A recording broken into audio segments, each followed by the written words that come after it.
Алдыңғы қатардағы Алан. Оқитын Дәурен Серғазин. Ертеде бір Алан өмір сүріпті.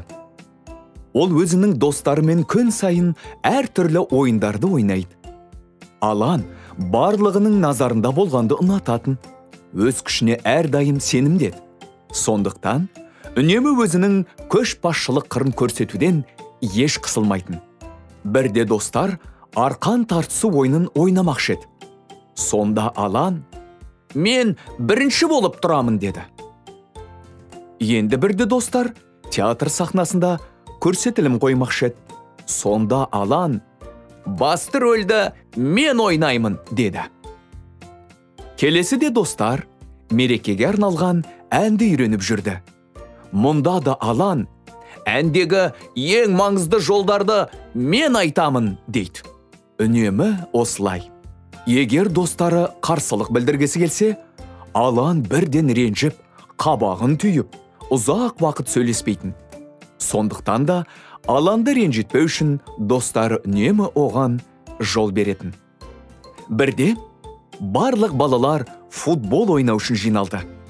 Топта кімнің қандай міндет атқаратынын бөлісіп бастағанда, Алан, «Мен шабуылшы болам» деді. Алан, «Осы жолы шабуылшы сусиыр болсын. Бүгін маңызды ойын.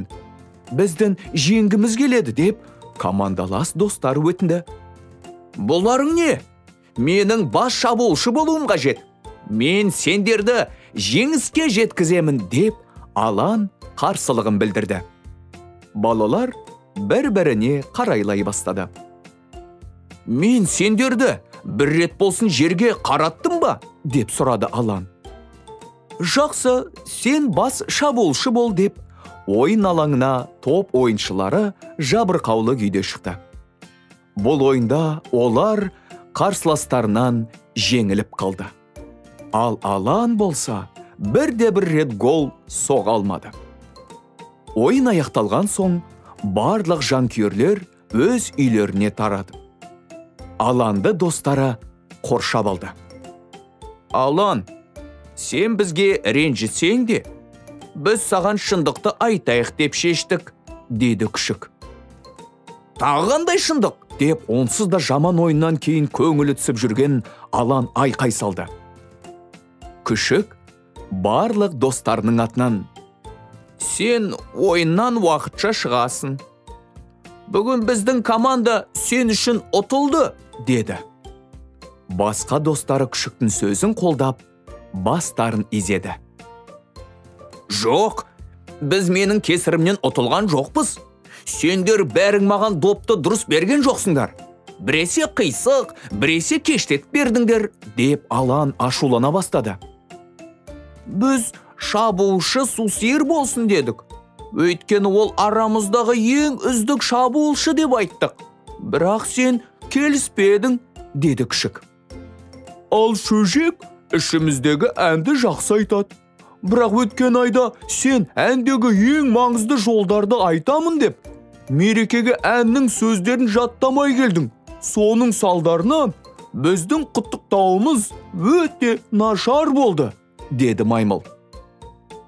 «Ал көжек болса, ол арамыздағы ең дарынды әртіс.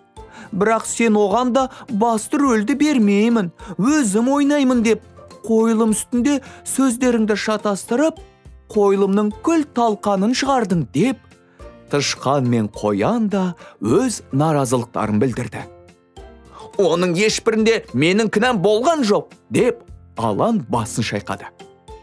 «Өлеңде тым ұзақ өлең жолдары болды.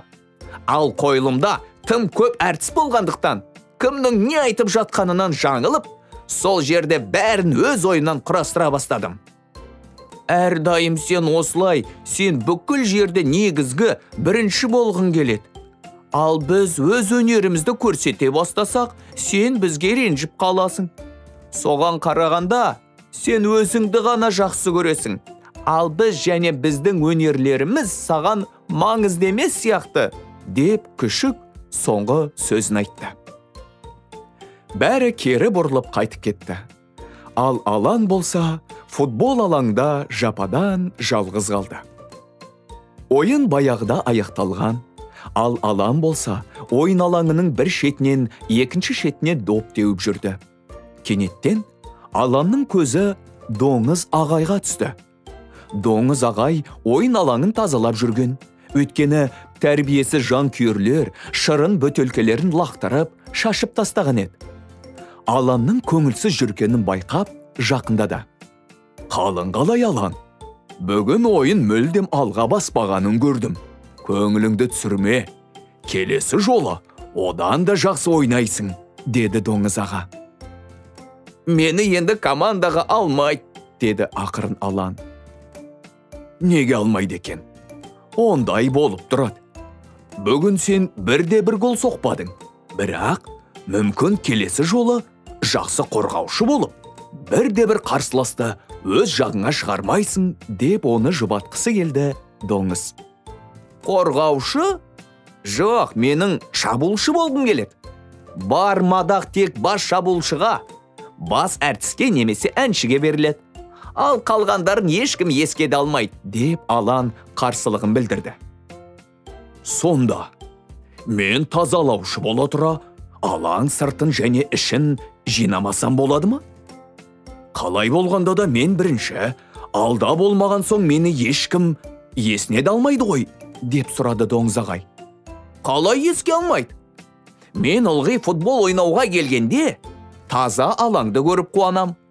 Менің ата-анам ойын көруге келгенде, отыратын орындықтардың таза екендігін ылғи мақтайды. Біз ол сіздің еңбегіңіз екенін білеміз, деп жылы жауап берді Алан. Көрдің бе? Мен команданың жаттықтырушысы болмасам да, ойынның көңілді өтуіне менің де көмегім тиеді. Әркімнің өзінің рөлі бар. Ол негізгі немесе қосалқы болса да, ең бастысы, оны шын көңіліңмен және жоғары деңгейде орындасаң, онда саған баға жетпейді, деп ақылымен бөлісті Доңыз аға. Алан Доңыз ағаның берген ақылына алғыс білдірді. Келесі күні Алан достары футбол ойнап жатқан алаңға келді. Мені қайта командаға алыңдаршы, өтінем. Кез келген шепке қарсылық білдірмеймін, деп өтінді Алан. Мүлде ренжімейсің бе? Деп сұрады маймыл. Ренжімеймін, сөз берем, деді шын жүректен Алан. Онда бүгін қақпаға тұр, деп бекітті күшік. Алан қақпаға тұрды, ойын басталды. Доп алаңның бір шетінен екінші шетіне ұша бастады. Кенет қарсыластар қақпаға қарай допты тебе жүгірді. Алан қатты қобалжи бастады.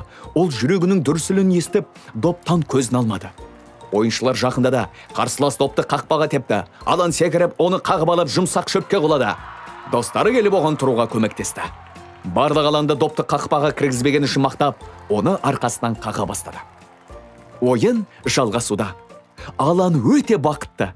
Ол бірінші рет тек өзі үшін емес, командасы үшін бір нәрсе істегенін сезінді. Бұл жолы бәрі керемет шықты. Бұл ойында Алан бірде-бір допты қақпаға кіргізген жоқ. Ойын аяқталған соң, барлығы алаңға шынайы алғысын білдіріп, оның лайықты түрде қақпаны қорғағанын айтты. Барлығы үйлеріне тараған кезде, Алан Доңыз ағаға футбол алаңын келесі ойынға дайындап жинастыру үшін көмектесуге қалды. Сіз ойынды көрдіңіз бе? Мен өз тапсырмамды қалай орындадым? Деп сұрады Алан. Сен өте жоғары ойын көрсеттің. Сенің командаң және сенің қарсыластарың сенің қандай мықты қақпашы екеніңді айтып, әңгімелеп бара жатқандарын өз құлағыммен естідім, деп Доңыз аға Аланға күлімдей қарады. Алан ыңғайсызданса да, қуаныштан көздері жарқырап тұрды.